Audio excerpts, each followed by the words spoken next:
May I invite you to imagine a bridge. Two sides of the bridge, and the bridge spans across a river in this case, and in this case, the river of love. Keep that image in mind, and let's say that in any relationship, as I see it, there are three different parties. There's me, you, and the relationship between us. Looking at it in this way will help in many cases. And why I painted the picture of the bridge is because in this illustration I would like that bridge to be the relationship. And then on each side of that bridge are two individuals, the two parties in a relationship.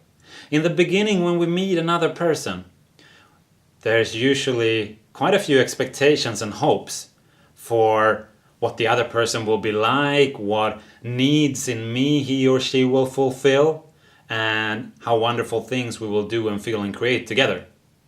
Then as time goes on, and maybe that initial infatuation or some romance fades a bit, or especially those expectations, I might start to realize she might not be able to meet this expectation or this hope, or he is not going to be like I was hoping he would be. We start seeing, maybe with more sober or maybe not so sober eyes, depending on which view you prefer, but we start realizing, and maybe we get a little disappointed.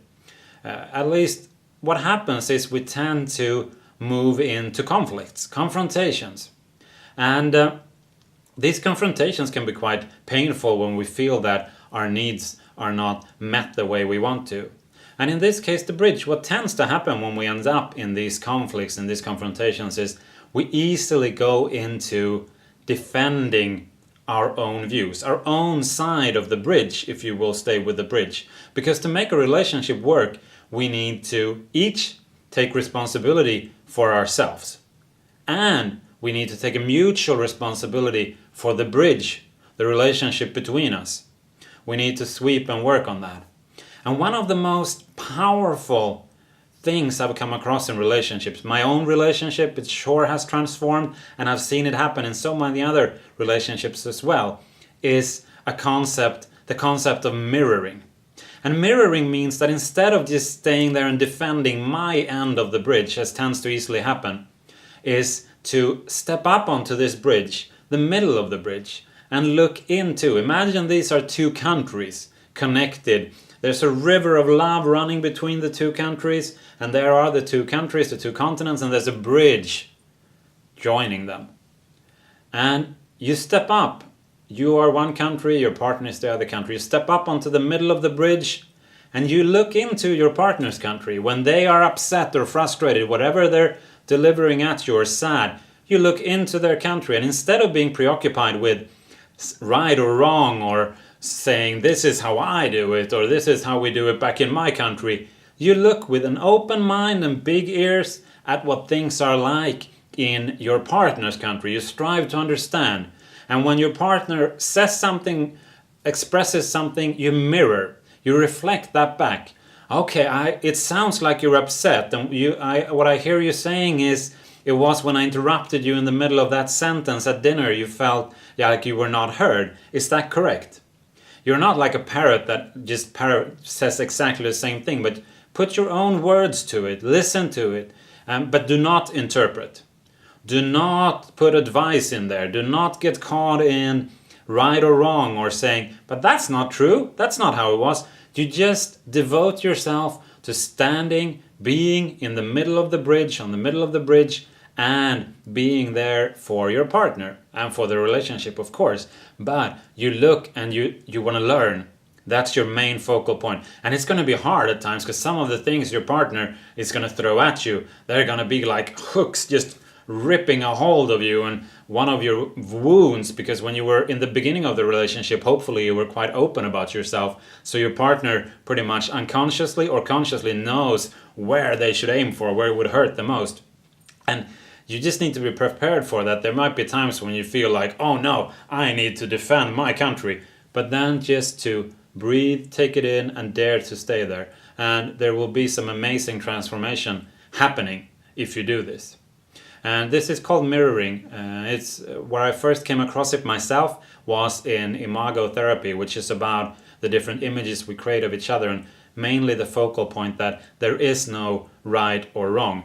And we need to, when we stand there in the middle of the bridge, we really need to let the legal system of our country take a prolonged vacation while we're there. Forget the need to defend or anything. We can always go back later, but just a pure interest and being there for the other person.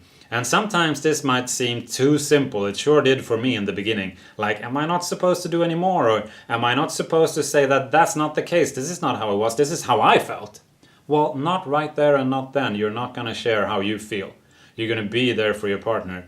And then just let that sink in. And what you're giving is the gift of being heard.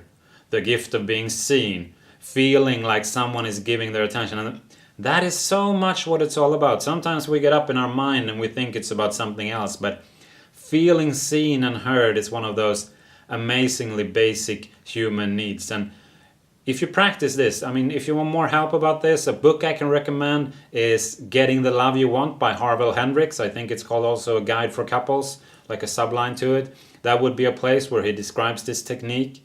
And I highly recommend you use it in everyday life, and even if you don't feel you have big major problems, try it in your intimate relationship with friends at work. It works just as fine at work. But the approach is being the mirror and reflecting the experience, making the other person heard, forgetting about right or wrong.